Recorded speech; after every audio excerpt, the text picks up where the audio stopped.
At 7:14 that December morning, my phone buzzed with a message that split my life clean in half. I quit. You'll cover us while I get back on my feet. No greeting, no shame. Just expectation, as if my paycheck existed for her survival. I stared at the screen, the cold light from my window cutting across the planner on my desk pages packed with bills that weren't even mine. Then another notification flashed from the bank, one I didn't dare open. But what they didn't know was that this time I wasn't going to obey. Before I go any further, tell me where you're watching from, and hit like and subscribe if you've ever carried a burden that was never yours to carry, or if family ever treated your generosity like an obligation. Because what happened after that message didn't just push me past my limit, it exposed a truth I had spent my entire life avoiding. I grew up in a house where love sounded like chores being assigned and sacrifice being expected. Our kitchen was always two bright yellow bulbs that made everything look harsh. The wallpaper curling at the corners, and a wooden table, worn smooth by elbows, that weren't mine. That table was where I learned my role long before I understood it. Sierra was precious, and I was durable. I remember a Tuesday night when I was 8. Mom roasted her lemon-thyme chicken, the one that filled the whole house with warmth. Sierra arrived late, glitter still on her shoes, a paper crown crooked on her head. Mom's face lit up like someone had flipped a switch. "There's my little artist," she said, already reaching for the drumstick. My drumstick. She placed it on Sierra's plate without hesitation. "Here, Lexi," she said, handing me the wing. "You're strong. You don't need the extra fat." I laughed like it didn't sting, but it did. Middle school wasn't much different. When I won the district science fair, I stood on the empty bleachers with a trophy warming in my hands. I kept glancing toward the doors, waiting for that rush of pride every kid wants to see in their parents' eyes. They arrived 40 minutes late. Not with flowers or hugs, but with Sierra twirling in a sparkly jacket. Mom gasped, not at my medal, but at Sierra's hair. Dad snapped photos of her while my trophy hit the side of my leg, suddenly heavy. "Hold it up," he said finally, like checking an item off a list. I told myself achievements didn't need applause, but they do. When I was 16, I worked weekends at a sticky diner to save for college. My savings grew slowly, carefully, my first real proof that I could build something on my own. But then Mom made chamomile tea, the kind she brewed only when she wanted something.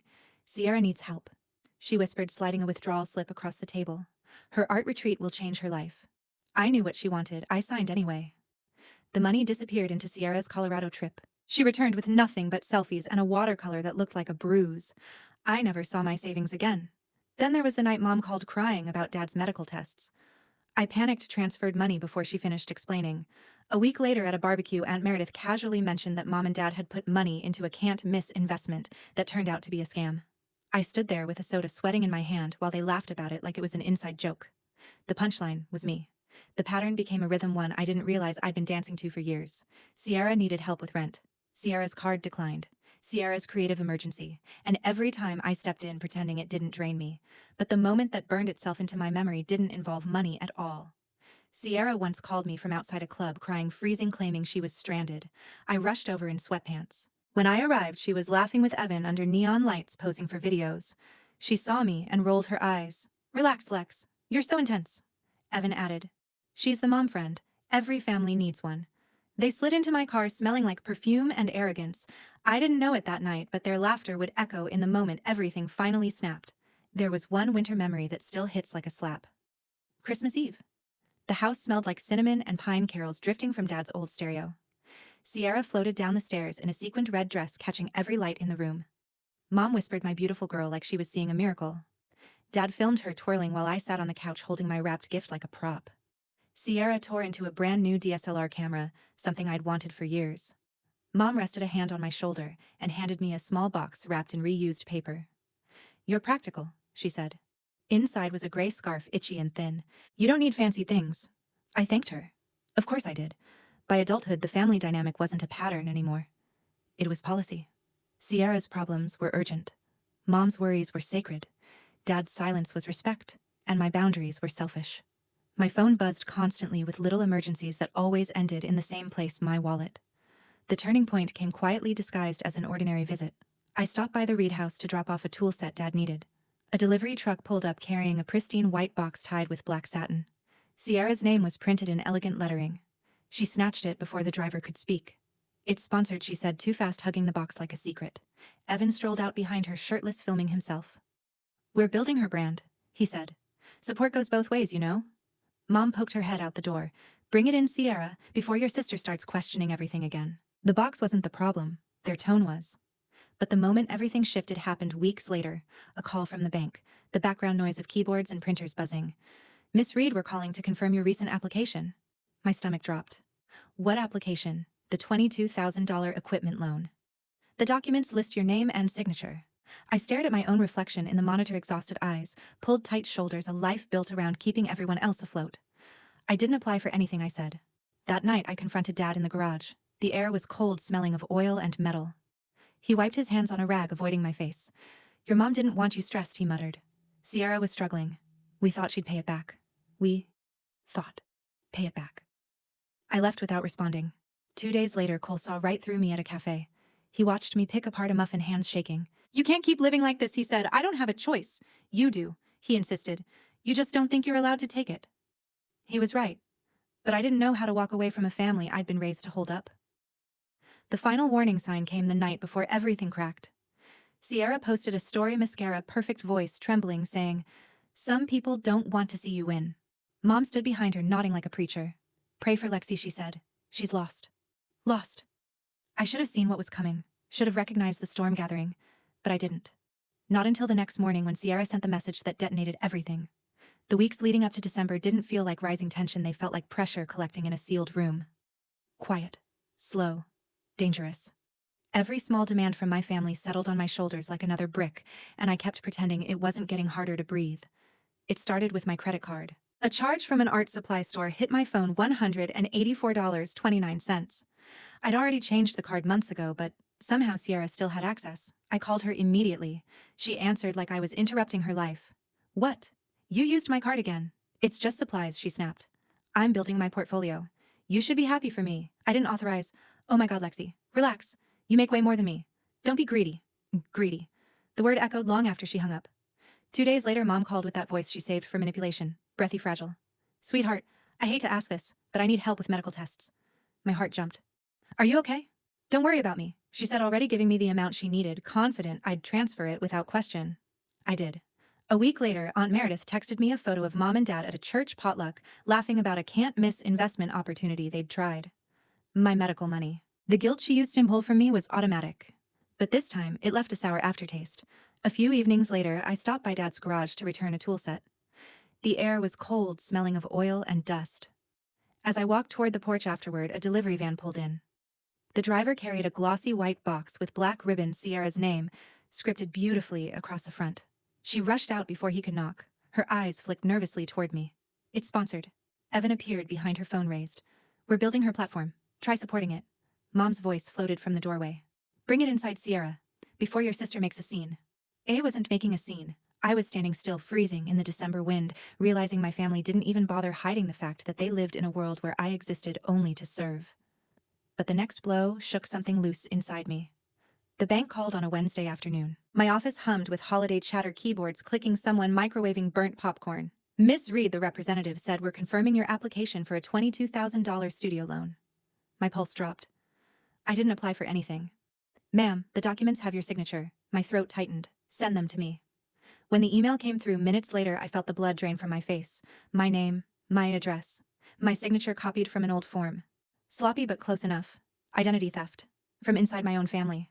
That night, I confronted Dad, not accusing, just desperate for someone to tell me this wasn't what it looked like. He kept wiping his hands on a rag that didn't need wiping. "Your mom didn't want you stressed," he said finally. "Sierra needed help. We thought she'd pay it back." I asked. He didn't answer. Later that week, Cole met me after work. He barely touched his coffee before asking, "What's going on with you?" I told him everything, the words spilling out faster than I expected. The card charges, the lies, the loan, the silence. "You know this isn't normal, right?" he said softly. "It's my family," I whispered. "That's not an answer," he replied. "That's a cage." His words hit harder than the bank call, but the real escalation came 2 nights later. Sierra posted a video on her story. Her eyes gleamed with perfectly placed tears. "When your own sister doesn't support your dreams," she said, "it hurts." Mom hovered behind her, nodding like they were filming a sermon. "Pray for Lexi," she said. "She's lost." Lost. I stared at the screen until my vision blurred. They weren't warning me. They were preparing the narrative. And they had no idea I was already slipping out of it.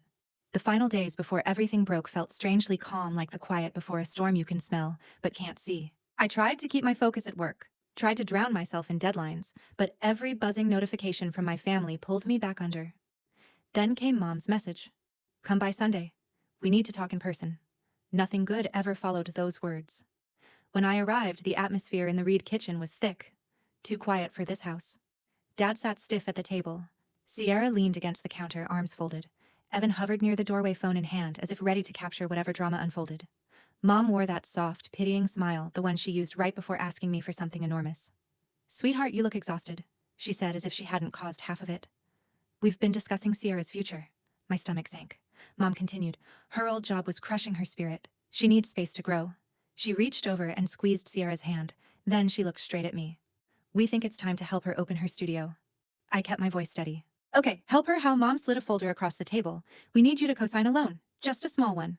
I opened it. $160,000. My mouth went dry. Absolutely not. The temperature in the room dropped instantly. Sierra's eyes widened, then narrowed. Wow. So you don't believe in me? Again. Evan leaned back with a smirk. Not everyone gets joy out of spreadsheets, I guess. Dad's voice cut in low and sharp. Watch your tone, Lexi. I'm watching my life collapse under obligations that aren't mine, I replied. Mom slammed her palm on the table. We are family. Your sister needs this. No, I said. You need me to pay for it. That's when Mom's mask slipped. We know about the bank call. The loan Sierra took in your name. That wasn't her fault. It felt like the floor dropped from under me. Not her fault, I whispered. Mom nodded firmly. She was desperate. And your income is stable. You can handle it. Sierra folded her arms. I said I'd pay it back eventually. Stop being dramatic. I stared at all of them, the people who were supposed to protect me, or at the very least, not betray me. You forged my name, I said to Sierra. She shrugged. I borrowed your future. Relax, Dad murmured. We assumed you'd understand. Understand, I felt something crack inside me cleanly, like a branch snapping in winter air. I walked out without another word. The next morning my phone exploded. Group messages, Bible verses from Meredith, voice notes from Mom layered with guilt and threats, Evan posting a story. Some people in life hate to see you rise. I muted everything. Cole came over that night, took one look at me and said, whatever this is, you don't need to go through it alone. But I wasn't alone. I was trapped. And the final blow landed the night before Sierra's infamous text. A video appeared in the family chat, Sierra crying beautifully for the camera, Mom behind her nodding like a preacher. When your own sister abandons you, Sierra said it hurt so much. Pray for Lexi, Mom added. She's lost. That was when I understood. They weren't just manipulating me, they were rewriting the story before I could speak. They wanted an audience. They wanted a villain. And they had already decided it would be me. But the next morning, Sierra sent her message. I quit. You'll cover us. And I finally realized I didn't have to play the role they wrote for me. The moment I replied, no, I won't. The world went unnervingly silent. Not peaceful, tense, like the air was holding its breath. 9 minutes later, the explosion came. First Mom, then Sierra, then Dad, then the dreaded FaceTime notification family meeting.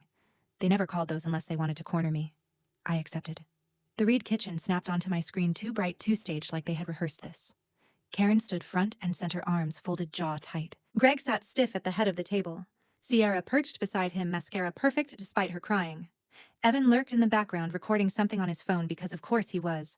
Mom spoke first. Calm, slow, calculated. Lexi, we need to talk. I didn't blink. So talk.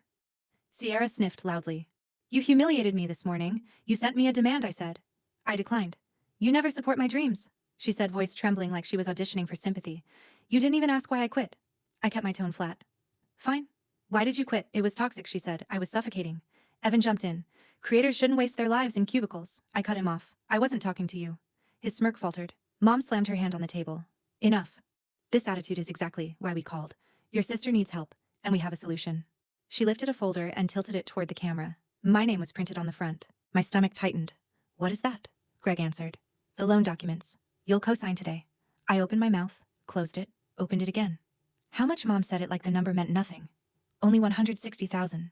Sierra leaned forward. It's my studio, Lexi. My future. Why are you being difficult? Difficult.